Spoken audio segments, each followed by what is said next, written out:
नमस्कार दोस्तों, स्वागत है आप सबका एक प्यारी सी कहानी के साथ। तो चलिए कहानी शुरू करते हैं। आज फिर ट्रेन मिस हो गई।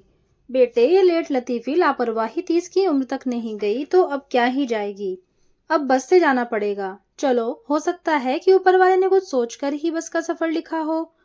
जय अपनी ऐसी हरकतों से खुद को ही होने वाली दिक्कतों को ऐसे ही बातों से टहलाया करता था। ट्रेन से वह आज देर शाम तक घर पहुंच जाता। अब बस से वह अगली सुबह पहुंचेगा। ज्यादा नहीं, बस एक नींद का नुकसान होगा। वो तो भला हो बुकिंग ऐप का कि ऐसी बस मिल गई। यह सोचते हुए वह अपनी सीट पर बैठा। आधे घंटे बाद बस चलने को हुई तो क्रॉप टॉप और लो वेस्ट जीन्स पहने एक हांफती हुई लड़की बस में चढ़ी।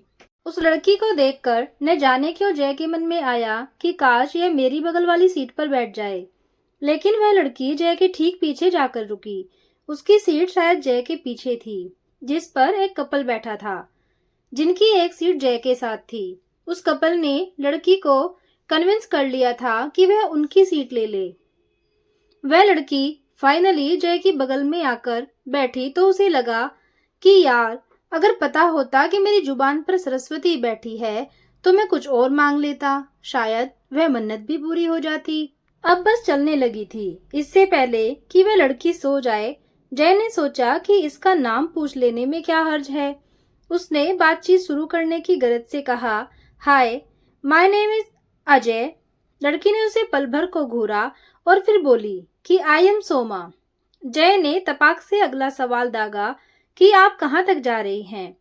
लड़की कोई जवाब देती इससे पहले एक बुजुर्ग महिला उनकी सीट के पास आकर खड़ी हो गई।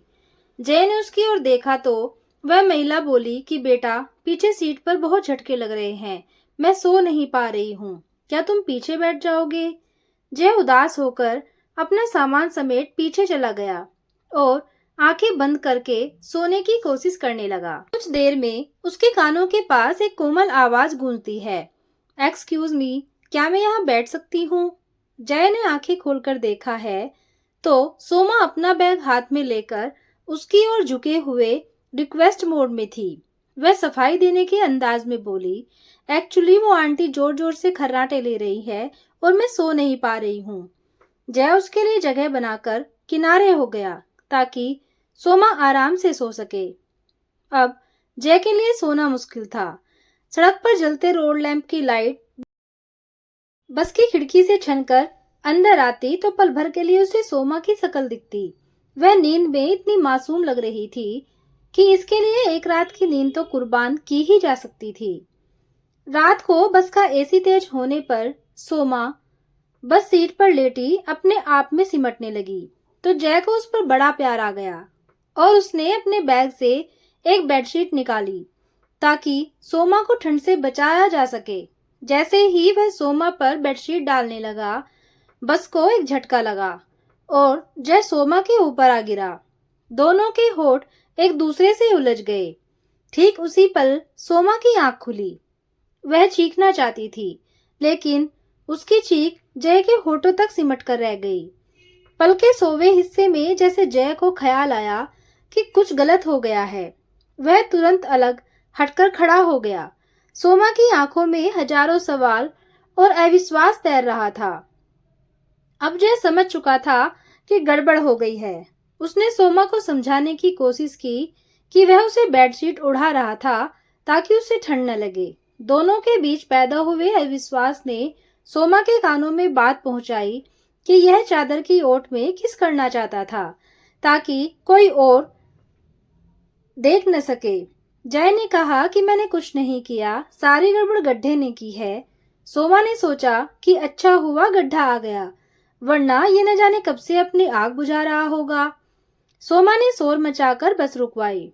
जय हाथ जोड़े उसके सामने खड़ा था, लेकिन सोमा गुस्से में कांप रही थी।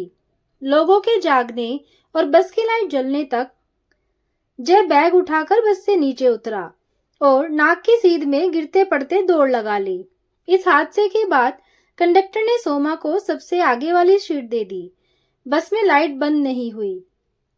अच्छा खासा तमाशा बन चुका था। जो लोग सफर में नींद न आने से परेशान थे, उनको रात काटने के लिए मसाला मिल चुका था। मन ही मन जय को 1000 गालियां देती हुई सोमा ने अपना मुंह कवर कर लिया था। जय तो भाग चुका था। अब सब लड़की की शक्ल देखना चाहते थे ताकि उससे सिंपैथी जता सके, या कुछ ऐसे थे जो उसकी शक्ल देखकर पूरे घटनाक्रम को अपने दिमाग में दोहराना चाहते थे। अब सोमा को पछतावा हो रहा था कि उसने जय को थप्पड़ मारकर मामला वहीं रफा दफा कर देना था। इसमें उसकी क्या गलती है कि सब उसे ऐसे घूर रहे हैं? वो क्यों इनकी सवालिया नजरें झेले? गुस्से में उसकी आंखों से पानी बहने लगा। सोमा को चिंता हुई कि उससे पहले यह बात उसके शहर और मोहल्ले तक न पहुंच जाए। ऐसी बातों के पैर तो होते नहीं, ये बातें तो हवा में सवार होकर उड़ती हैं। उसे दादी की कही बात याद हो आई। बड़े शहर जा रही हो, लड़कियां अपने साथ बदनामी की पुड़िया लेकर चलती हैं। जरा सी सार संभाल नहीं की तो पुड़िया की गांठ खुली और बदनामी दुनिया भर में फैल गई। सोमा अपने स्टॉप से 2 स्टॉप पहले उतर गई और भाई को फोन कर वहीं बुला लिया। उसने पूछा तो सोमा ने बस खराब होने का बहाना बना दिया। घर पहुंचकर भाई की जीप रुके। सोमा उससे पहले ही चलती जीप से लगभग कूद कर उतरी। उसे पहचानने में गलती नहीं हो सकती थी। एक लड़का हाथ जोड़े खड़ा था। भले ही उसकी पीठ दिख रही थी, लेकिन यह जय ही था। सोमा ने पीछे से जाकर उसका कॉलर पकड़ लिया, लेकिन उसे तुरंत छोड़ना पड़ा क्योंकि उसके पापा उससे हंसकर बात कर रहे थे। उधर जय की हालत काटो तो खून नहीं जैसी थी। उन्होंने सोमा और जय से पूछा कि क्या तुम एक दूसरे को जानते हो? जय हकला रहा था और सोमा बिना कुछ कहे पैर पटकते हुए अंदर चली गई थी। अंदर जाकर उसे पता चला कि यह लड़का उसके पापा के नए बिजनेस पार्टनर रमेश अंकल का बेटा है। रमेश अंकल की तबीयत खराब थी, इसलिए सोमा के भाई की शादी में मदद करने के लिए आया था। सोमा का मन किया इसकी हरकत चीख चीख कर बता दे, लेकिन वह बस में सबकी नजरों को याद कर रुक गई। उसने सोचा कि इससे मैं खुद डील करूंगी। उधर जय सोमा को अकेले देखकर उसके सामने आ गया और हाथ जोड़कर गुड़गुड़ाने लगा। सोमा जोर से चीखी कि कितनी बार कहोगे कि तुम्हारा इरादा गलत नहीं था? अगर गलत नहीं था तो वहां से भागे क्यों? जय ने कहा कि अगर भागता नहीं तो भीड़ पीट पीट कर मार देती। घर तक बात पहुंच जाती और पापा ये बर्दाश्त नहीं कर पाते कि उनके बेटे ने ऐसी हरकत की है। सोमा अपने पापा को आते देख दांत पीसते हुए वहां से निकल गई। सोमा के पिता ने जय से कहा कि अगले कुछ दिन तुम शादी का हिसाब किताब देखने के साथ ही शादी की शॉपिंग भी करवा देना। मैं और मेरा बेटा यहाँ घर का काम संभाल लेंगे। जय बोला ओके अंकल कहकर वहां से वो निकल गया। एक रात और पूरे दिन का जगा जय अगली सुबह अपने फोन की कॉलर ट्यून से उठा। उसने झल्लाकर कहा कि कौन है इतनी सुबह सुबह? सामने से बर्फ सी ठंडी आवाज आई। मैं सोमा बोल रही हूँ। यह बिस्तर से गिरते गिरते बचा। उसने कहा जी बताइए। सोमा ने कहा पापा ने तुमको शॉपिंग कराने को कहा था, तुम अभी तक घर क्यों नहीं आए? क्या जानबूझकर मुझसे कॉल करवाना चाहते थे? जय ने 15 मिनट बोलकर फोन काटा और वॉशरूम में घुस गया। उसे पता था कि कुछ भी कह लो सोमा यकीन तो करेगी नहीं।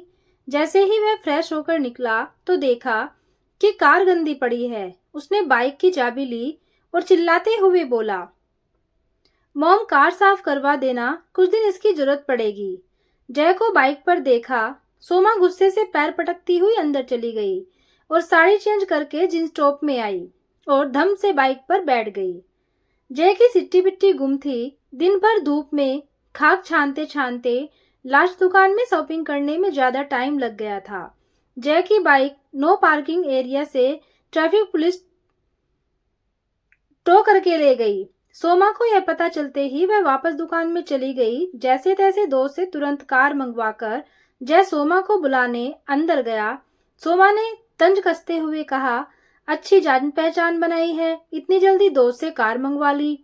दोस्त भी तुम्हारी तरह होंगे। जय हंसते हुए बोला मेरी ही कार है, पापा को गिफ्ट की थी इसलिए जल्दी आ गई। यह सुनना था कि सोमा का गुस्सा फिर निकल पड़ा। तुम एक नंबर के बेशरम हो, कार होते हुए भी मुझे दिन भर धूप में जलाया। बाइक पर क्यों आए थे? मैं सब अच्छे से समझती हूँ। जय ने उसे लाख समझाना चाहा कि कार की वॉशिंग होनी थी इसलिए सुबह नहीं ला सका। उसे पता था कि सोमा अब भी बस वाली बात को लेकर गुस्से में थी, इसलिए वह मानेगी नहीं जो उसे मनाना है।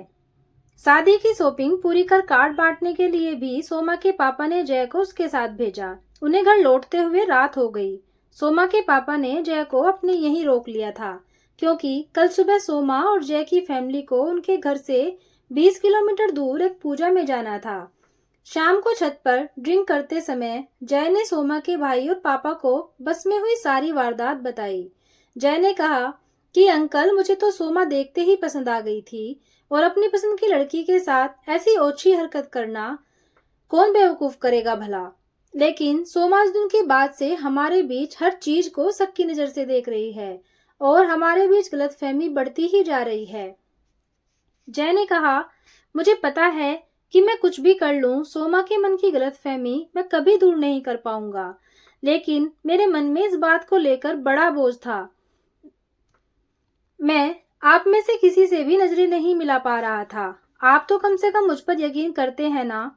सोमा के पिता ने कहा, तुम्हारे मन में पाप नहीं है, इसलिए तुमने हमें यह बात बताई, वरना हमें तो पता ही नहीं चलता और तुम चाहते तो इसे छिपा सकते थे।